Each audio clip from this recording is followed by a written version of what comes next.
Joshua Morgan's monster block secures morale-boosting win for USC over Utah. When Boogie Ellis missed the front end of a 1-and-1, leaving USC's 2-point lead vulnerable with 11.5 seconds remaining, a worst-case scenario started playing in coach Andy Enfield's mind. The season has already been a comedy of errors. Surely, Utah hitting 3 at the buzzer to beat the Trojans in a game they led almost the whole way would be a fitting, fateful twist, right? Joshua Morgan gave Enfield a much better lasting image. Morgan, the Pac-12's leading shot blocker, swatted Davin Smith's layup with 5.8 seconds remaining, sealing USC's 68-64 victory over the Utes at Galen Center on Thursday. DJ Rodman secured the defensive rebound, raced down the court for a buzzer-beating layup and roared toward the rafters, giving the slumping Trojans a momentary lift.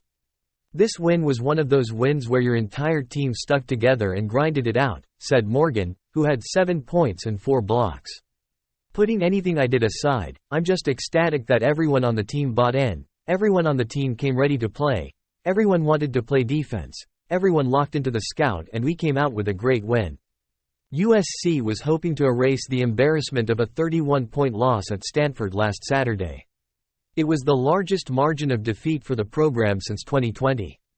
Having dropped 8 of their last 9 before Thursday's thrilling win, the Trojans, 10-15, 4-10 Pac-12, know the results of the next month are largely inconsequential. They recognize their only hope to make the NCAA tournament is to win the Pac-12 tournament. But before trying to run the table in Las Vegas, the Trojans are still playing for an important prize.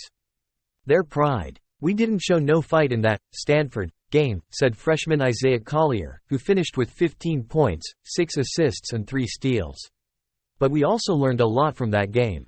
USC had its best 3 practices in at least a month this week. The coaching staff told the players immediately after the loss at Stanford that the next practice on Monday was going to be hard. No one shied away from the warning shot. If you can't go hard, then go home, Enfield said of his message. We have no time for softness. USC showed its mettle after Utah's Cole Bayema hit a 3-pointer that put the Utes, 15-10, 7-7 Pac-12, ahead by 2 with 13:05 remaining. The Trojans looked ready to fold. They had let a 13-point lead shrink to 5 by halftime. They didn't give any effort on the go-ahead transition basket. Enfield called a timeout. It's no secret, normally when we lose our lead, normally we don't get it back, Morgan said.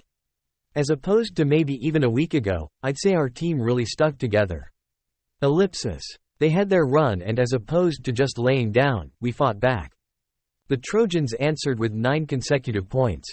Collier provided the spark on offense. Fellow freshman Bronny James locked down on defense. They teamed for a high-flying dunk as James collected a loose ball off a steal from Ellis and threw an outlet pass to the sprinting Collier, who elevated for a 2-handed slam that forced Utah to call a timeout. But when James went to the bench with 3:46 remaining, the Trojans' 8-point lead nearly evaporated as Utah went on a 6-0 run. Holding onto a 2-point lead with 33 seconds remaining and needing a defensive stop, Enfield subbed James back in.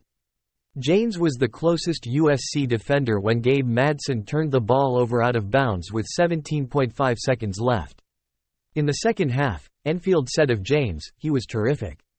James finished with 7 points, 3 rebounds,